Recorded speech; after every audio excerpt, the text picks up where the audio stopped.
14절로 16절에 있는 말씀, 우리 그렇게 길지 않으니까요, 우리 한 목소리로 읽도록 하겠습니다. 이사야 49장 14절에서 16절 읽습니다. 시작. 오직 시온이 이르기를 여호와께서 나를 버리사 주께서 나를 잊으셨다 하였거니와 여인이 어찌 그 젖먹는 자식을 잊겠으며 자기 태에서 난 아들을 국률이 여기지 않겠느냐. 그들은 혹시 잊을지라도 나는 너를 잊지 아니할 것이라. 내가 너를 내 손바닥에 새겼고 너의 성벽이 하양 내 앞에 있나니. 아멘. 오늘도 우리 가운데서 큰 일을 행하시는 하나님 앞에 감사와 또 영광과 찬송을 돌려드리는 우리가 되었으면 좋겠습니다. 오늘 이 예배를 통해서 우리 인생 가운데 행하시는 하나님, 그리고 그 하나님이 우리와 함께 하신다는 것, 인도하신다는 것 깨닫고 확인하는 시간이 되시기를 주님의 이름으로 축원합니다. 제가 추천을 한다고 여러분이 책을 읽으실지는 모르겠지만 그래도 책을 추천을 이렇게 가끔씩 해보려고 하는데요. 제가 요즘에 읽고 있는 책인데 김영희 목사님의 우리가 하나님을 오해했다라는 책이 있습니다.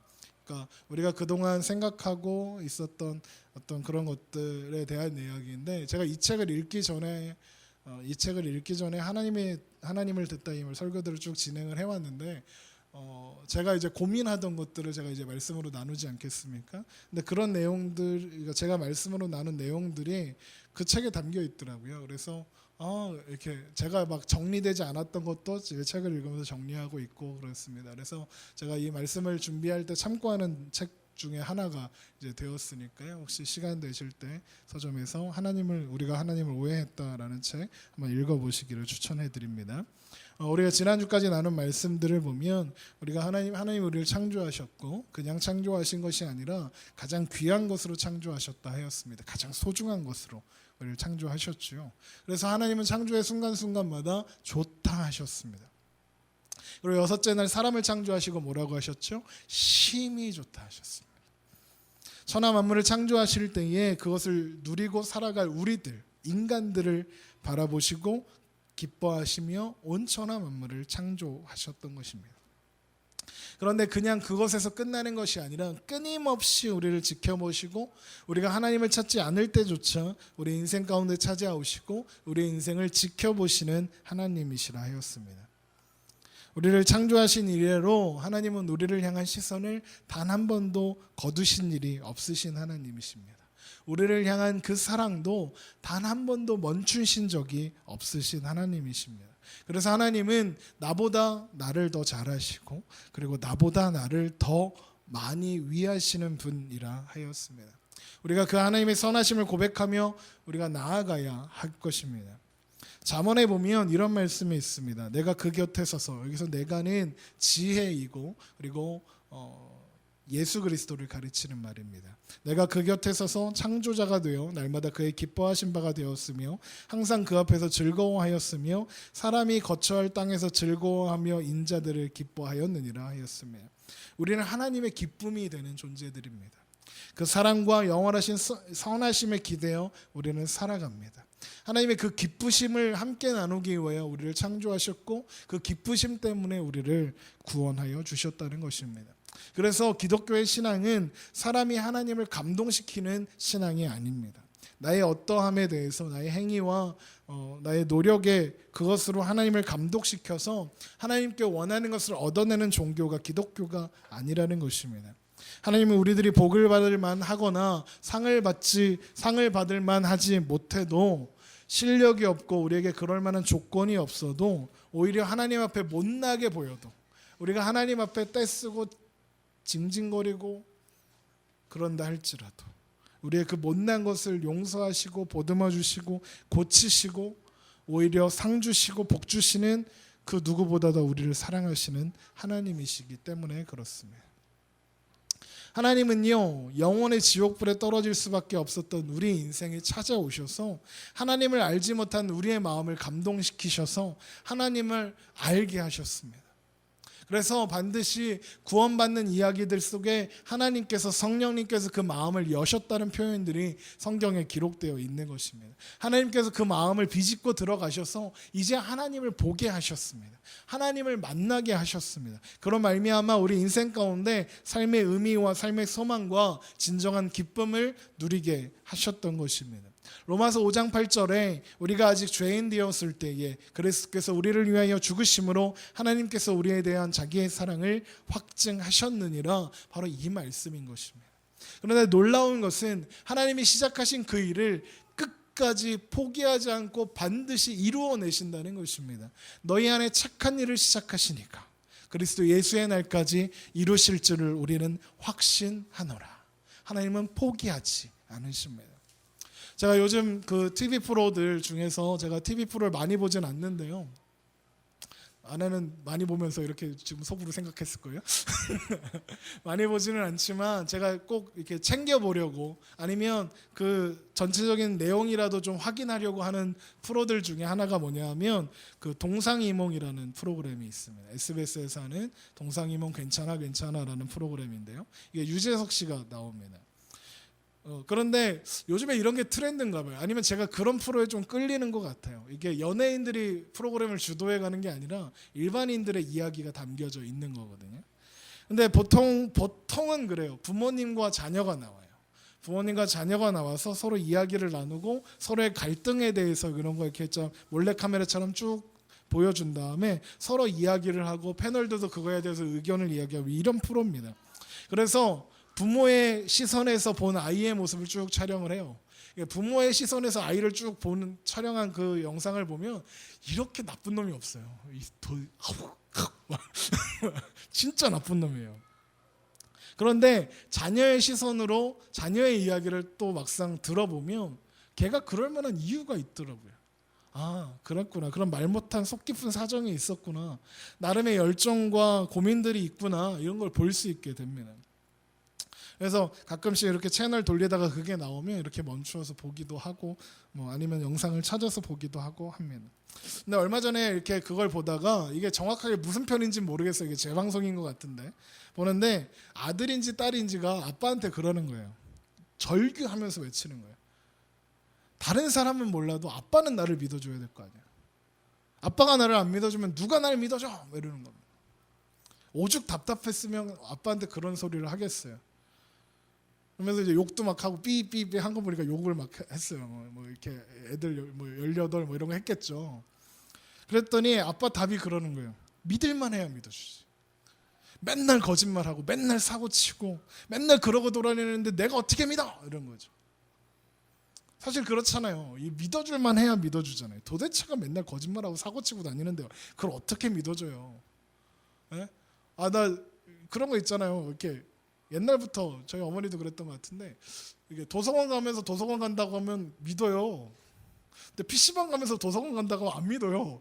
이게 엄마들은 귀신인가 봐. 보고 있나? 참 희한해요. 안 믿어요 잘. 어쨌든 그런데 그 아이의 이야기를 쭉 영상으로 보니까 나름의 사정이 있고 그렇게 거짓말할 수밖에 없었던 이유. 자기가 진실을 이야기했을 때 아빠는 한 번도 그거를 기쁘게 받아준 적이 없었던 거예요. 자기가 하고 싶은 꿈을 위해서 자기가 노력하는 과정 속에 있는데 그걸 하고 있다고 하면 아빠가 뭐라고 하니까 거짓말하기 시작한 거고, 그 거짓말이 큰 거짓말이 막 이런 내용이었습니다. 아픔이 있고 상처가 있더라고요. 그게 그 내용이었는데 아빠가 그래서 마지막에 그런 거예요. 뭐라고 하냐면 미안해, 몰라줘서 미안하다. 아빠가 참 나쁜 아빠다 이러면서 이제 끝나요. 그러면서 이제 뭐 사랑해요 이러면서 끝나죠. 자, 그런데 제가 그걸 보면서 예전에 그 우리 교회 오셨던 오선화 작가님 혹시 기억하세요? 오선화 작가님의 그 야매 상담이라는 책이 있거든요. 그러니까 자기가 그 오선화 선생님이 전문 상담가는 아니지만 제가 보기엔 어지간한 상담가보다 나으신데 이제 자기가 청소년들과 청년들과 나누면서 이야기해준 것들을 모아서 책으로 내셨어요. 그런데 그 책에 보면 이런 이야기가 있어요. 보통 우리는 말이야 믿을 만한 행동을 해야 믿고 믿을 만큼 성장해야 믿는 것 같아. 그런데 그런 건 아무나 다 하는 거잖아. 그리고 우리 중에 아무나가 되고 싶은 사람은 없을걸? 믿을만해지기 전에 믿어줘. 절대 믿지 못할 것 같아도 믿어주고 다음을 미리 믿어줘. 그럼 그 믿음이 걸음이 되어 그 사람을 성장시켜라는 이야기가 있더라고요. 그러니까 친구를 도대체 못 믿겠어요라는 그런 질문에 이제 오선화 작가가 답한 내용입니다. 제가 이 부분을 읽을 때 이게 너무 감동이 됐는지 제가 이거를 핸드폰으로 찍어가지고 이게 가지고 있더라고요. 그래서 이렇게 했습니다. 아무도 나를 믿어주는 사람이 없을 때, 우리가 인생 살 때 도대체가 아무도 나를 안 믿어줄 때가 있잖아요.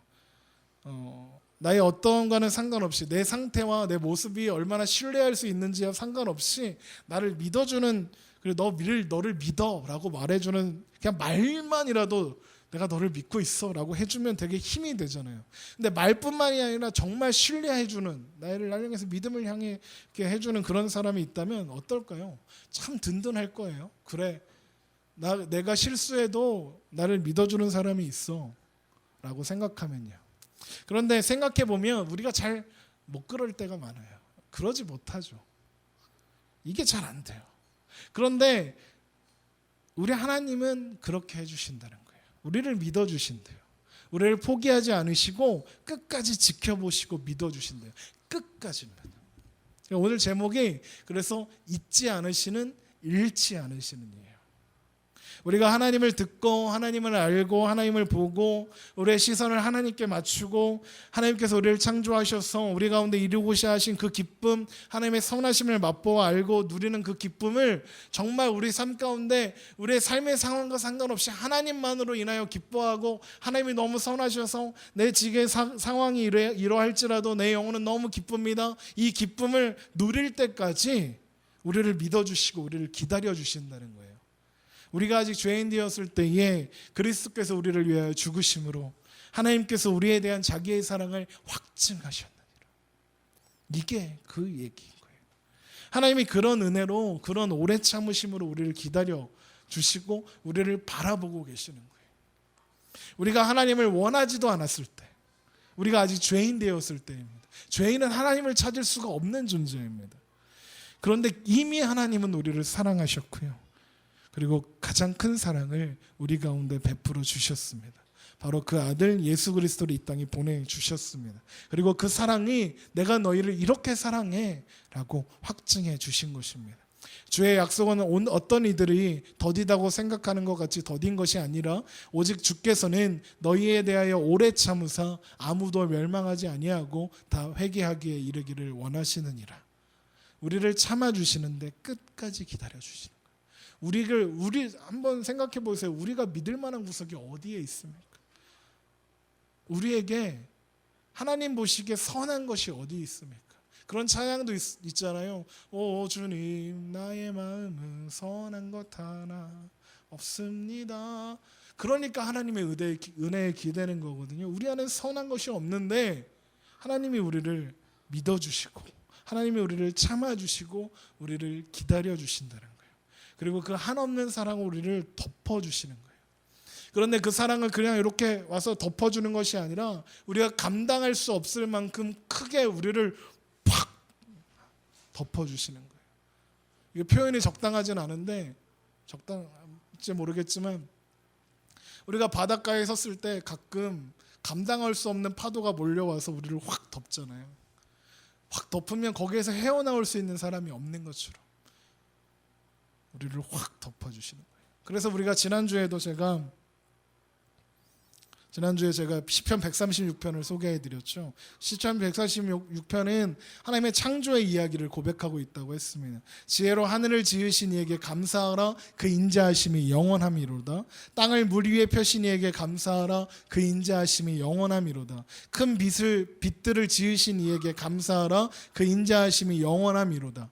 해로 낫을 주관하게 하신 이에게 감사하라, 그 인자하심이 영원함이로다. 달과 별들로 밤을 주관하신 이에게 감사하라, 그 인자하심이 영원함이로다.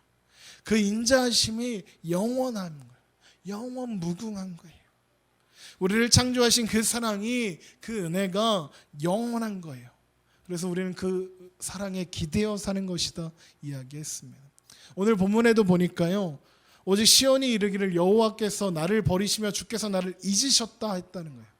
시온, 이스라엘 하나님의 백성들입니다. 하나님을 아는 자들이 하나님이 이제 우리를 버렸구나, 그렇게 여기는데 아니라는 거죠. 15절에 여인이 어찌 그 젖 먹는 자식을 잊겠으며 자기 태에서 난 아들을 국률이 여기지 않겠느냐.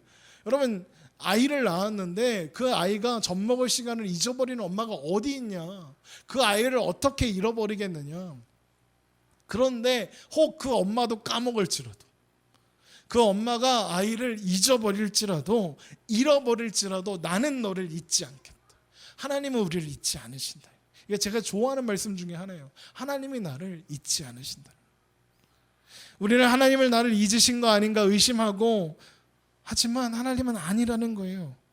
내가 느끼기에 하나님 우리를 덜 사랑하시는 것 같고 하나님이 나를 외면하시는 것처럼 느껴지는 그 순간에도 하나님은 그러지 않으신다고요. 하나님은 단 한순간도 그냥 알아서 살아 하시지 않는다고요. 하나님은요, 나 한 사람을 위해서라도, 여러분 한 사람 한 사람을 위해서라도, 여러분 한 사람만이 거기 있었다 할지라도 그 아들을 기꺼이 보내셨을 하나님이십니다. 우리를 잊지 아니하시되 젖먹이는 아이를 잊는 어미가 없는 것처럼 혹 그 어미가 잊을지라도 하나님은 그러시지 않겠다고 약속하시는 겁니다. 여러분 한 사람을 보시는 겁니다. 군중 속의 나를 보는 게 아니라 10억, 10만, 100만 중에 한 사람으로 보는 것이 아니라 여러분 한 사람을 보신다는 겁니다. 한 사람 한 사람이 다 하나님 앞에 있는 것입니다. 하나님의 사랑에서 그렇기 때문에 벗어날 수 있는 사람은 아무도 없는 것입니다. 내가 너를 손바닥에 새겼고 너의 성벽이, 너희들이라고 하지 않았습니다. 너의 성벽이 항상 내 앞에 있다 하셨습니다. 하나님 한 번도 우리를 향한 시선을 돌리시거나 멈추신 적 없다고요. 우리 말씀을 한번 찾아볼까요? 마태복음 18장입니다.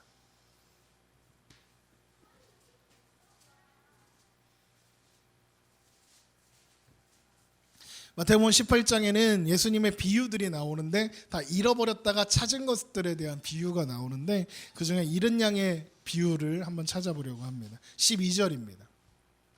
마태복음 18장 12절 그리고 14절까지 제가 읽겠습니다. 너희 생각에는 어떠하냐? 만일 어떤 사람이 양 100마리가 있는데 그 중에 하나가 길을 잃었으면 그 99마리를 산에 두고 가서 길 잃은 양을 찾지 않겠느냐? 진실로 너희에게 이르노니 만일 찾으면 길 잃지 아니한 99마리보다 이것을 더 기뻐하리라. 이와 같이 이 작은 자 중에 하나라도 잃는 것은 하늘에 계신 너희 아버지의 뜻이 아니니라. 여러분 이 말씀 볼 때 무슨 생각하셨습니까? 저는요 이런 생각했었습니다. 주님 좀 너무한 것 같다 생각했습니다. 아니 99마리는 어쩌라고요? 99마리는 목자 안 필요합니까? 근데 99마리 내팽개치고 한 마리 찾겠다고 나가는 거 그게 선한 일일까 생각했습니다. 보세요. 13절에 진실로 너희에게 이르노니 만일 찾으면 길을 잃지 아니한 99마리보다 이것을 더 기뻐하신대요. 이게 말이 됩니까? 나는 말 잘 들어갖고 딴 길로 안 가고 우리 안에 잘 가만히 있는데 왜 나는 나는 왜 안 기뻐해? 난 말 잘 들었는데 이씨 길 잃어버릴 거 이렇게 되지 않습니까? 아니 걔는 말 안 듣고 딴 길로 간 거잖아요. 목자가 가라는 대로 안 가고 딴 길로 지 맘대로 막 간 거잖아요. 그놈이 뭐가 예뻐요? 그게 뭐가 예쁘다고 그거 보고 기쁘다고 하세요? 그걸 왜 찾아가세요? 와 99마리 양 되게 기분 나쁘겠다 이 생각이 들더라고요. 그런데 얼마 전에 제가 이 이야기에 대한 전혀 다른 이야기를 듣게 됩니다. 그리고 망치로 누가 머리를 한데 쾅 때리는 느낌이었어요. 99마리의 양이 목자가 그 한 마리의 양 찾겠다고 나갔을 때 자신들을 우리에 두고 나갔을 때 99마리의 양은 무슨 생각했겠니? 라고 물으시는 거예요. 그래서 성경은 그런 얘기 안 써 있으니까 상상해 보는 거죠. 그래서 되게 서운했을 것 같다. 되게 서운하지 않았겠느냐. 그랬는데 우리를 어떻게 이렇게 내팽개치고 가버려? 이렇게 생각했을 거라는 거죠. 그런데 그분은 다르게 얘기하시는 거예요. 오히려 안심하셨을 거라는 거예요. 99마리의 양은 더 안심했을 거래요. 왜 안심할 수 있었느냐? 99마리가 있어도 그 한 마리를 포기하지 않은 그 목자를 보고 그리고 그것을 되찾아 온 것을 기뻐하는 목자라면 내가 길을 잃어도 목자는 그렇게 하겠구나. 그래서 안심한다는 거예요. 한 마리를 포기할 줄 아는 목자는 두 마리도 세 마리도 포기할 수 있으니까요. 이 이야기를 듣는데 망치로 맞는 것 같은 그런 충격이 있었습니다. 나는 그동안 생각한 거예요. 내가 당연히 99마리라고. 나는 99마리 중에 한 마리라고 그렇게 생각한 거예요. 그런데 내가 잃어버린 양 한 마리가 될 수도 있다는 것. 그래서 양들은 안심한대요. 나는 어쩌면 지금 길 잃어버린 어린 양일지도 모르니까요. 우리가 아직 죄인 되었을 때 그리스도께서 우리를 위하여 죽으심으로 하나님께서 우리에 대한 자기의 사랑을 확증하셨느니라. 하나님 우리를 끝까지 포기하지 않으십니다. 어떤 대가를 지불해서라도 우리를 포기하지 않으신다고 십자가로 증명해 주셨습니다. 독생하신 아들 예수 그리스도를 십자가에 못 박아 죽게 하셨습니다. 우리를 향해 쏟아놓으실 진노를 자기 아들이신 독생하신 예수 그리스도에게 쏟아 부으셨습니다. 그리고 우리를 향한 하나님의 사랑을 확증해 주셨습니다. 그런 하나님이 우리를 어떻게 잃어버리시겠습니까? 우리를 어떻게 잊어버리시며 우리를 어떻게 잃어버리시겠습니까? 끝까지 따라가 지켜내시고 마시는, 결국에는 구원해서 하나님 나라의 백성으로 만들고야 말지 않으시겠습니까? 그런 하나님이 우리를 어떻게 포기합니까? 절대 포기할 수 없는 것이죠. 그것이 우리를 향한 하나님의 사랑이니까요. 이스라엘 백성도요, 그걸 알았던 것 같아요. 이스라엘 백성은 자기들의 죄악으로 인해서 나라가 망하고 포로가 되어서 붙잡혀가 있지만 하나님의 도우심을 구하며 기도할 때 이 하나님의 하나님 되심을 근거하여 기도를 해요. 다시 한번 찾아보겠습니다. 이사야로 돌아가세요. 이사야 63장 16절입니다. 이사야 63장 16절 17절입니다.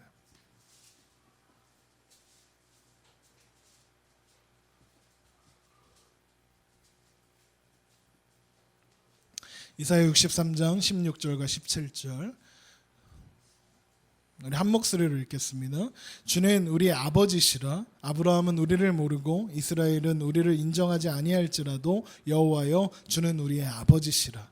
옛날부터 주의 이름을 우리의 구속자라 하였거늘 여호와여 어찌하여 우리로 주의 길에서 떠나게 하시며 우리 마음을 완고하게 하사 주를 경외하지 않게 하시나이까. 원하건대 주의 종들 곧 주의 기업인 지파들을 위하사 돌아오시옵소서. 보세요. 간단히 말하면 이런 거예요. 우리가 잘못했습니다. 예, 인정해요. 잘못했습니다. 그런데 우리가 우리를 책임지고 사는 것 아니잖아요. 하나님이 우리 아버지시잖아요. 하나님이 우리 책임지신다고 하셨잖아요. 그 얘기하는 겁니다. 그래서 그 기도를 시작하면서 15절에 뭐라고 기도하냐면 주여 하늘에서 굽어 살피시며 주의 거룩하고 영화로운 처소에서 뭐라고요? 보옵소서 하는 거예요. 보옵소서. 예전에 제가요 원주에서 어떤 행사가 있어서 이제 그 교회들 행사가 있어서 거기에 참여를 했는데 지금 걔도 벌써 중학생 됐겠네요. 아닌가? 초등학교 6학년쯤 됐으려나? 이제 그런 나이인데 되게 오래전 이야기죠. 그때 그 아이가 7살이었어요. 7살 딸이 갑자기 그 옆에 계시던 목사님한테 이제 엉엉 운 것도 아니고 마치 그런 거 있잖아요. 절제된 슬픔? 이렇게 눈물을 이렇게 주르르르 흘리면서 이렇게 정말 뚝뚝 떨어뜨리면서 이제 목사님 앞으로 오는 거예요. 제 옆에 계신 목사님한테 이렇게 오시는 거예요. 이야기를 들어보니까 그래요. 이게 아이가 엄마 핸드폰, 그러니까 사모님이죠. 사모님 핸드폰을 갖고 있었던 거예요. 갖고 있었는데 어느 순간 보니까 이게 없어진 거예요. 그러니까 아이는 너무 깜짝 놀란 거예요. 그때 이제 자기가 동생, 이제 유모차 타고 자고 있는 동생을 보살피고 있었는데 그 유모차를 아빠 옆에다가 쓱 갖다 놓고 쓱 갖다 놓고 이 핸드폰을 찾기 시작한 거예요. 자기가 갔던 데를 다 혼자 이렇게 막 돌아다닌 거죠. 마음 졸이면서. 그런데 아무리 찾아도 없는 거예요. 아무리 찾아도 없으니까 이 아이가 깊은 절망에 빠진 겁니다. 쟤 죽었다 이런 거였죠. 그래서 혼날 각오를 하고 아빠한테 이실직고 하러 온 거예요. 눈물을 뚝뚝 흘리면서. 그러니까 애가 그러고 있으니까 이게 얼마나 웃겨요.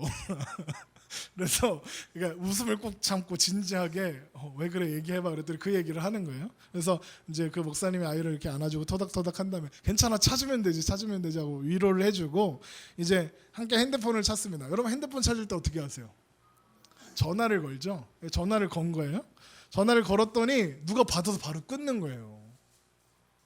아 이거 누가 훔쳐갔나? 이 생각도 하고 막 그런데 한 3-4번 하는데 계속 하는 거죠. 그러다 좀 있다가 이제 사모님이 반주를 마치고 딱 나오시면서 하시면 첫 마디가 이거였어요. 왜 자꾸 전화를 해?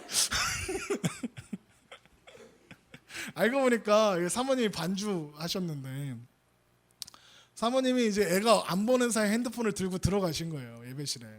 예배하러 반주하러 들어갔는데 자꾸 전화가 오니까 화가 나서 자꾸 끄는 거죠. 딸은 그것도 모르고 자기가 잃어버린 줄 알고 두려움에 사로잡혀서 혼자 해결해 보려고 애쓴 거예요. 근데 그래도 안 되니까 맞을 각오를 하고 아빠한테 고백하러 온 거죠. 그런데 그 아이가 한 대라도 맞았을 것 같으세요, 여러분? 한 대도 안 맞았어요. 용돈 받았어요.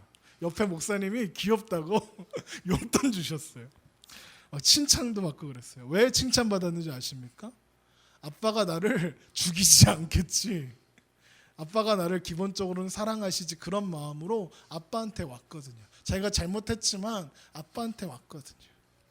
여호와의 말씀이니라 너희를 향한 나의 생각을 내가 아나니 평안이요 재앙이 아니라 너희에게 미래와 희망을 주는 것이라. 내가 너희를 향한 생각은 평안이라 사랑이라. 우리는 하나님을 쉽게 오해합니다. 제가 아까 소개한 책 제목이네요. 우리는 하나님을 오해합니다. 나의 어떠함을 근거로 해서 하나님이 나를 판단하시고 점수 체크하는 면접관 같은 분으로 생각해버리기 쉽습니다. 하나님이 그래서 우리가 행한 대로 갚으신다고 생각해요. 하나님은 그런 분이 아닙니다. 여러분 기독교의 가치는 인과응보가 아닙니다. 잘하나 못하나 보고 계시는 심판관이 아닙니다. 하나님께서는 우리가 잘 되기를 원하시고 그래서 애쓰고 보호하고 계시고 우리 인생에 개입하시고 가르치시고 지키시는 분입니다. 하나님께서 혹 우리에게 매를 드시고 징계하실 수는 있으나 그것은 벌을 줘서 멸망시키려는 것이 아니라 고치기 위함이시지 진노를 바라시는 분이 아니라는 거예요. 그래서 성경은 계속해서 하나님이 나를 인도하시고 하나님이 나를 염려하시고 나를 사랑으로 지키시며 하나님의 모든 열심과 하나님의 능력을 동원하여서 내 인생 가운데 개입하시고 나를 도우신다. 그렇게 성경은 이야기하고 있는 것입니다. 여러분 시편 23편에 다윗의 고백 유명하잖아요. 그런데 그 고백도 그런 거예요. 다윗이 전생에는 목자 앞에서 인도함을 받는 어린 양이었다 고백하는 거예요. 부족함이 없도록 인도하셨고 자기 인생이 복되도록 하나님의 능력 아래 두셨다고 그렇게 고백하는 거예요. 여러분 다윗의 인생이 평탄했습니까? 아니요, 절대 그러지 않았습니다. 그런데 그는 이야기하는 거예요. 그렇게 고백하는 거 여호와는 나의 목자시니 내게 부족함이 없으리로다. 이것이 우리가 가지는 자랑입니다. 우리의 복입니다. 믿음의 내용입니다. 믿음의 근거고 능력이 되는 것입니다. 여러분 성경이요 얼마나 놀라운지요. 우리의 답답함을 해결해 주는 말씀이 너무나 많아요. 로마서 8장 31절 자기 아들을 아끼지 아니하시고 우리 모든 사람을 위하여 내주시니가 어찌 그 아들과 함께 모든 것을 우리에게 주시지 아니하겠느냐. 하나님은 그런 분이십니다. 우리를 사랑하시되 끝까지 사랑하십니다. 젖먹이는 어미가 그 아이를 잊을지라도 하나님은 우리를 잊지 않으십니다. 양을 지키는 목자가 그 양을 잃어버린다 할지라도 우리의 참된 목자 되시는 예수님은 우리를 잃어버리지 않으십니다. 이사야 65장 24절 그들이 부르기 전에 내가 응답하겠고 그들이 말을 마치기 전에 내가 들을 것이다. 하나님은 그런 분이십니다. 우리를 지켜보시는, 우리를 살피시는, 우리를 지키시고 보호하시되 끝까지 포기하지 않고 지키시는 그런 분이십니다.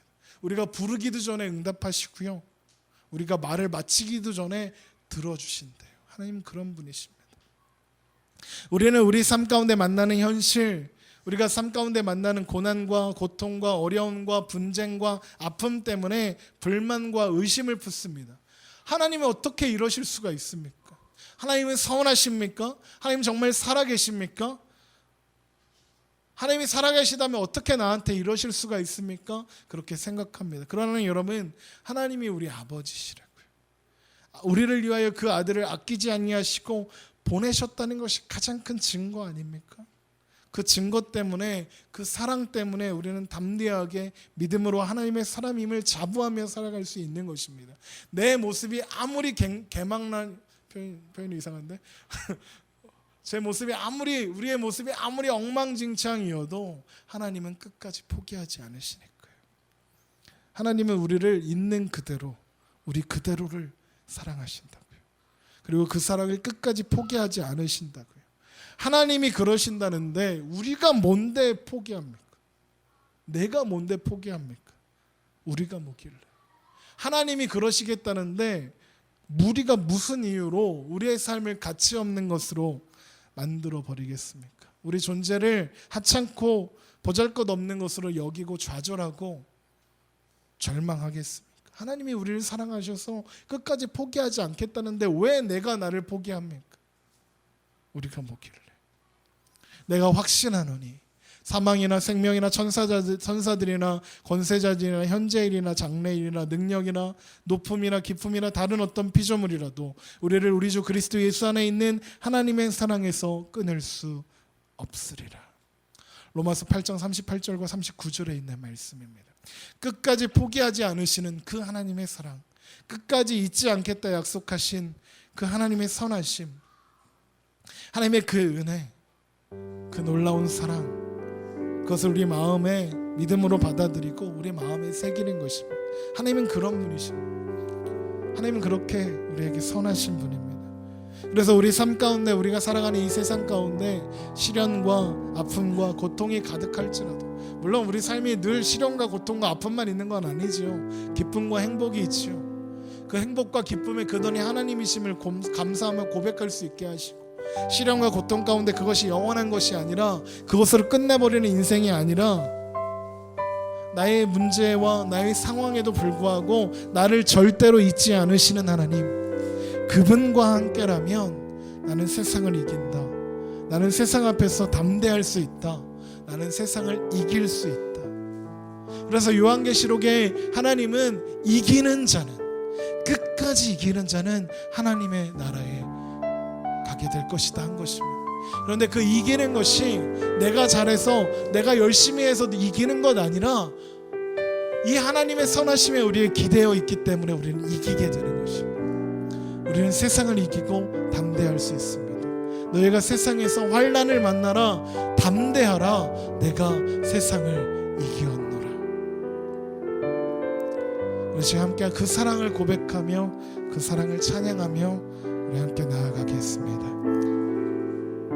아버지 사랑 내가 노래해